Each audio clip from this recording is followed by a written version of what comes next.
they can push their agenda on us. And absolutely. Let me ask you one final thing before you go. And I know you said you were in the middle of patients, and we do appreciate your taking your time. But what about these district lines? What are your feelings on these 9 district lines? Yeah, I think those lines are gerrymandered in a way in which, gives them a competitive advantage. What's very disconcerting for me is that next year when we go to the General Assembly, they don't have anyone who's looking over their shoulder saying, you cannot do this. Mm-hmm. So I would look for them to make some very bold moves, such as, creating a new county, potentially in Fulton County.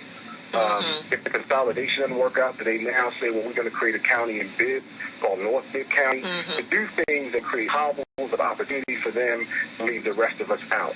And that is something we have to be, Thomas Jefferson said, the price of freedom is eternal vigilance. Right. We have to be vigilant and watching what they do, and we'll fight a good fight. Right. We'll take it to them, if not, marching in the streets and certainly in the courts. I think that the final say will be better. Thank you so very much. You've been listening, for those who just tuned in to Ask Elaine, you've been listening to the Honorable James Beverly, representative, who took Senator Lucas's place when he went to the Senate.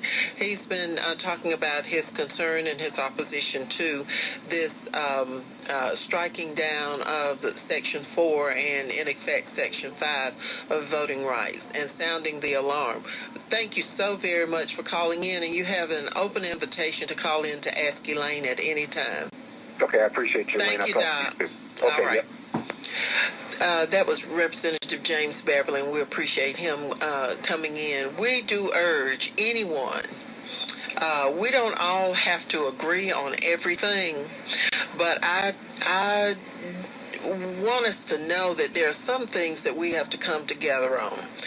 One of these things is the Voting Rights Act.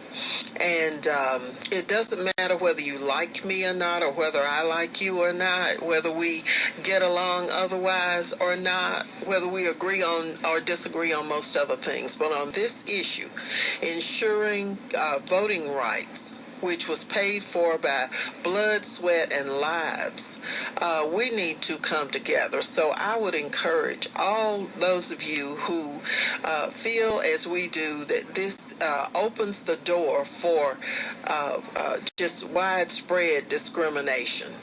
We've already seen it here in this county with consolidation and with the nonpartisan elections and the gerrymandering of district lines.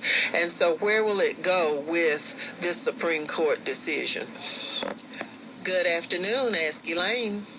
Hi, Elaine, honey. How are you doing? Just I am fine. so excited. How are you? Willie Mae Smith. Yeah, honey. Yes. Like I told you a while back, I had already talked with State Representative James Beverly, and I was so glad when he called you and reiterate to you what I had already said. I mean, the man wanted straight down the line. Right. He don't want no twists and turns. That's just the way he is. Right. And I am just happy that you have a chance to talk with me. I am too, and thank you. How are your book sales going?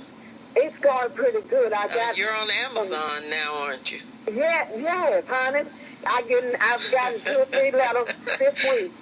I sure have from Amazon. All right. Tell us the titles of your books. That's My White Boy. That's the title. And on the back of the book, you give some information about what the book is all about. About plantation incest. Right. I mean, we just didn't come into this world by corn on the cob. Right. It just didn't happen that way. Right. Well, we thank you. So real good. Right. Well, that's great. That is great. We want to thank you for your support. Thank you for calling in. Thank you for, we have asked Ms. Willie Mae Smith, local writer, to join the board of the EL High School Home Study Academy. And I think she has agreed to join our board of advisors. She has done a tribute to our graduates, the last 3 graduations that we have had, and so we appreciate her so much, and we thank her for being willing.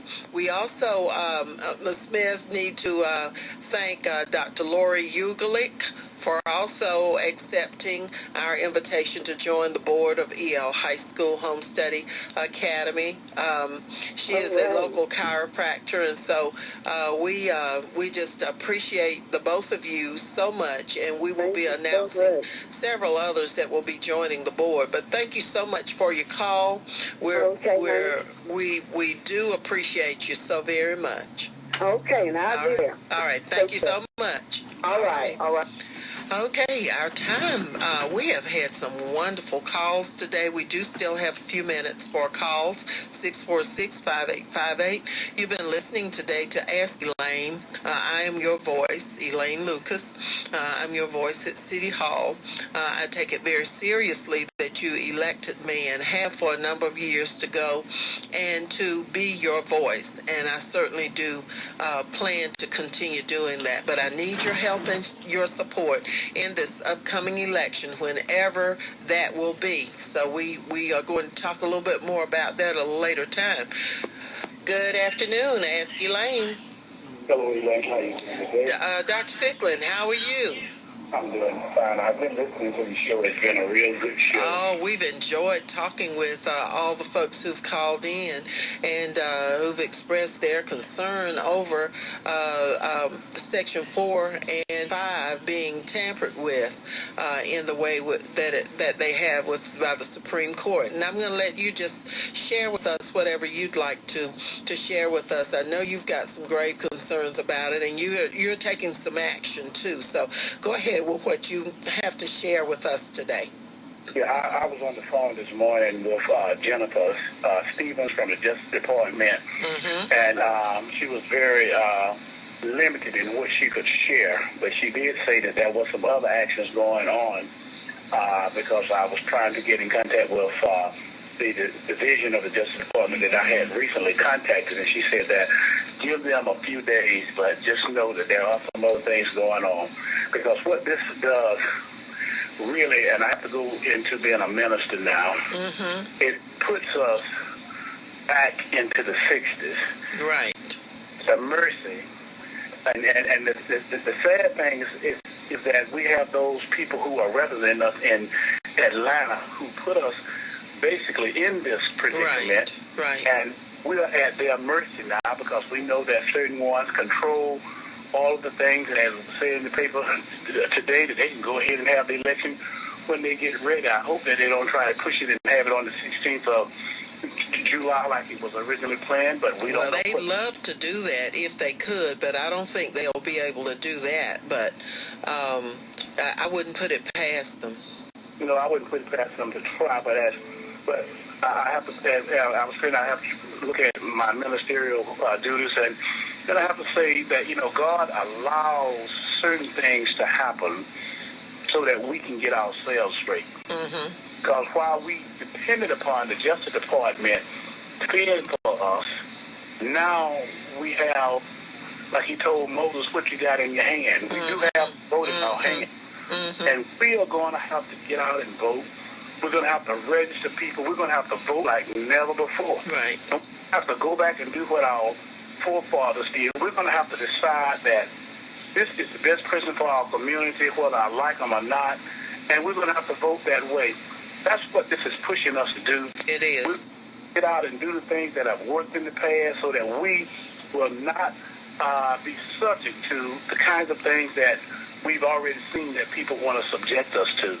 And I think that more than ever before, that's a strong message when I saw it. And, of course, I realized it was a very devastating message coming from the Supreme Court. But I didn't have any anticipation of them doing anything else because, we have our own Justice Clarence Thomas is the benefactor of what happened in the 60s, sitting there voting against the Voting Rights Act. Yeah.